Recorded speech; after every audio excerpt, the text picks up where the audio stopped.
Let me start by reviewing the problem that we were considering last week. We were raising a difficulty for the personality theory of personal identity, according to which the key to being the same person is having the very same ongoing, evolving personality. And the difficulty was basically the problem of duplication. That it seemed as though we could have more than one, call it an individual, more than one body, that had the very same set of memories, beliefs, and so forth. And then we'd have to ask ourselves, well, what should the personality theory say about a case like that? So imagine that over the weekend, the mad scientist copied my memories, beliefs, desires, fears, ambitions, goals, intentions, and imprinted that on somebody else's brain. They did it last night at midnight. This morning, we woke up, and we have to ask ourselves, who's Shelley Kagan? Who's the person that was lecturing to you last week? Well, it doesn't seem plausible in terms of the personality theory to say that he's Shelley Kagan and the one here today, suppose the other one's in Michigan, right? That the one in Michigan is Shelley Kagan, but this one's not. After all, although it's true that he's got Shelley Kagan's memories. He woke up thinking he was Shelley Kagan, just like I woke up thinking I was Shelley Kagan. He woke up thinking about what he was going to lecture on in class today, just like I woke up thinking about what I was going to lecture in class today.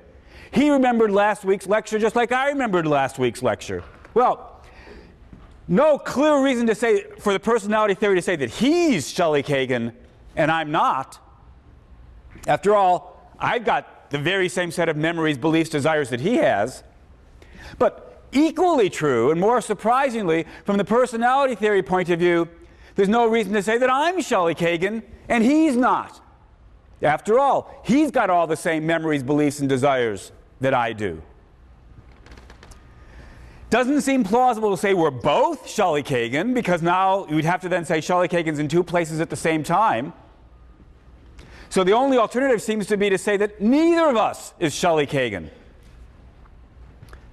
But if neither of us is Shelley Kagan, then the simple original personality theory was false. Because according to that theory, having the personality is what it took to be Shelley Kagan. We both have it, yet neither of us is Shelley Kagan. Personality theory must be false. So we revised the personality theory to say the secret to personal identity is having the same personality provided that there's no branching, provided there's no splitting, provided there's only one best competitor, not two equally good candidates. Given the no branching view, the no branching rule, we can say, in the ordinary case, look, there really wasn't anybody imprinted with my memories and desires in Michigan. I'm the only one around in the earth right now with Shelley Kagan's memories and desires. Since there's no competitor and I've got the personality, I'm Shelley Kagan. I'm the very same person that was here lecturing to you last week. That's what the personality theory, it gives us the answer we're looking for in the ordinary case. But in the science fiction story where there's a duplicate, it says, if there's branching, the no branching rule comes in. Neither of them is Shelley Kagan. All right, so that's the best way for the personality theory to get revised to deal with this problem. The trouble was, it seems the no branching rule seems very counterintuitive. So think about it. Here, right now, I'm standing in front of you saying I'm Shelley Kagan, the guy who was lecturing to you last week. I believe I'm Shelley Kagan, the guy who was lecturing to you last week. Am I Shelley Kagan? Well, I've got Shelley Kagan's personality. So far, so good. Now all we have to decide is, was the branching rule satisfied or violated? So all we have to know is there somebody else somewhere in the universe who's got all my memories and beliefs and desires? Well, how in the world could I know that? Whether this person talking to you right now, is Shelley Kagan depends on whether there's some duplicate with all my memories in Michigan or not. Seems very counterintuitive. So although the personality with no branching rule avoids the problem of what to say about duplicates by saying when there's branching, neither of them is Shelley Kagan, the branching rule itself seems very counterintuitive. We feel as though whether somebody is me or not should depend upon internal facts about me in the earlier stages or this stage and that stage, not about what's happening elsewhere, outside, extrinsic to these things. Now, so if you're not willing to accept the no branching rule, if it strikes you as a bizarre thing to throw into personal identity, maybe you need to reject the personality theory. Now, during all of this, the fans of the body view typically are laughing. They say, this just goes to show what a dumb theory the personality theory is. The whole problem with the personality theory is that personality is a bit like a software. It's like programs, right? It's the various programs you run on your computer along with the various data files that you have saved on your hard drive and so forth, and those can be duplicated. You can have copy after copy after copy. You could have 2 copies of my personality. You could have 100 or 1,000. The problem with what drove the personality theory into the no branching rule, implausible as it may be, was the fact that your personality is like software and it can be copied. That's why, they say, we should believe in the body view. If we accept the body view, we avoid the duplication problem.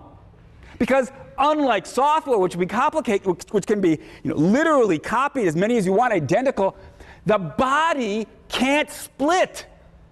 Human bodies can't divide or branch. There's no way that there's another body, that the body on Thursday became 2 bodies. The body that was here on Thursday couldn't become 2 bodies. So we avoid all the problem. That's at least the kind of claim that fans of the body view often make in the face of this difficulty for the personality theory. But now we need to ask, is it really true? Is it really true that bodies don't face a duplication problem? Is it really true that human bodies don't and couldn't split? Look, crucial word here is, of course, couldn't. Personalities don't actually split either, right? Although I've been giving science fiction examples in which the mad scientist duplicates my memories and beliefs and desires, they've all been science fiction examples. If I can use science fiction to talk about the possibility of splitting and use that against the personality theory, I'm entitled to use science fiction examples to talk about the possibility of bodies splitting and ask what kind of problem that would raise for the body theory. Now, we are familiar with some low-level examples of bodies splitting. Amoebas split. Right? You've got a single amoeba, it's going along at a certain point. Let's draw our amoeba splitting, right? You've got an amoeba split going along. At a certain point, it starts to look like that. And it looks like that. And then boom, you've got, it splits. There's nothing in sort of biology per se that rules out cell division. Indeed, on the contrary, right? We know cells can split. Now, human bodies, unlike amoebas, don't do that. But maybe there's nothing in biology that rules out the possibility. Suppose we open up the Yale Daily tomorrow and we see that the Yale Center for Amoebic Studies has made this tremendous breakthrough and has discovered how to, through the right kind of injection or whatever, cause a human body to replicate and split in an amoeba-like fashion. Well, then we'd have to face the problem of what to say in this case of bodily branching. Well, instead of pursuing that example, let me give you a slightly different example that's been discussed a fair bit in the philosophical literature. This is actually a case that one of the students in the class asked about, I think it was last week, if it wasn't even earlier, and I said, great question, let's come back to it. So here, at long last, I'm making good on my promissory note. I'm going to come back to the example that was raised before. You'll recall that when we talked about the body view, I said the best version of the body view doesn't require the entire body to be the same body, but the brain. Follow the brain. And indeed, it doesn't seem as though we have to require the entire brain, just enough of the brain, however much that turns out, to house personality, memories, and so forth. And then I said, suppose it was possible that one hemisphere of your brain is enough, that there's enough redundancy in the brain, so that even if your right hemisphere got destroyed, your left hemisphere, you still have all the same memories, desires, beliefs, good enough. So now we worry about the following case. So I gave you a bunch of examples, right, where there are brains being transplanted into torsos of others. So suppose, gruesome as it was, this weekend I'm in some horrible accident, and my torso gets destroyed, and they keep my brain on life support, oxygenating it just long enough to do some radical surgery into some spare torsos. Where the torsos come from? Well, you had some living people, but they had very rare brain diseases, and their brains suddenly liquefied. So now we've got some spare torsos. All right, so here we've got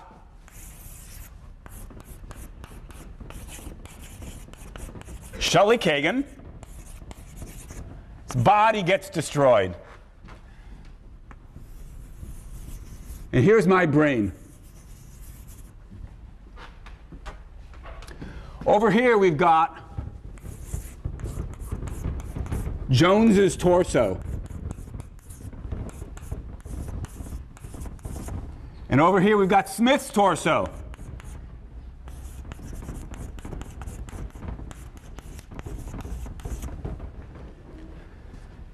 Suppose we take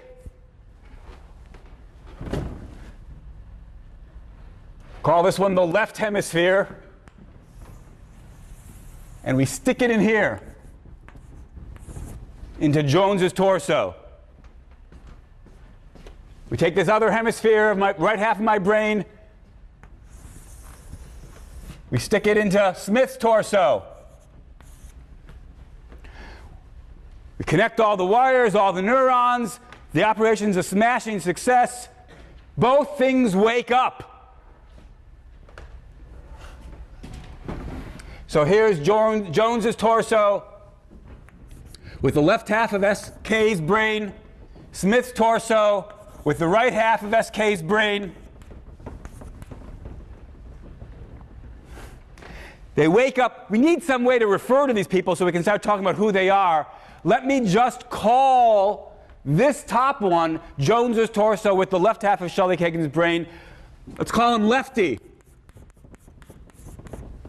Smith's torso with the right half of Shelley Kagan's brain, let's call him Righty.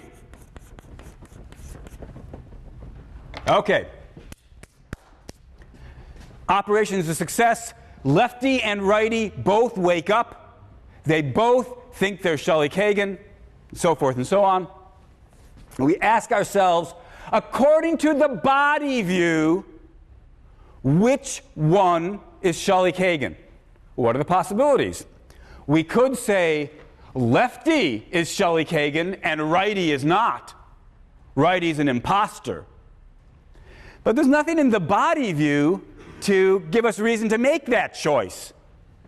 It's true that Lefty's got half of Shelley Kagan's brain, and that's good enough.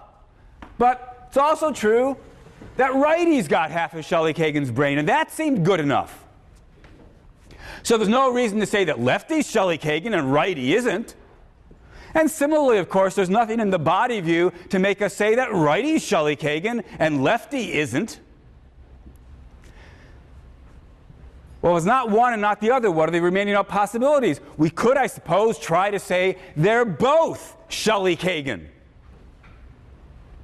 And so Shelley Kagan continues, that is to say his body continues, that is to say his brain continues, that is to say enough of his brain continues, merrily on its way, except now in two places. And so from now on, Shelley Kagan, that single person, is in two different places at the same time.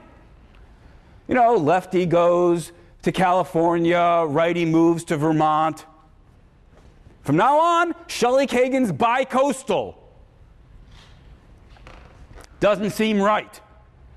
So what else can the body theory say? Well, the body theory could say neither of them are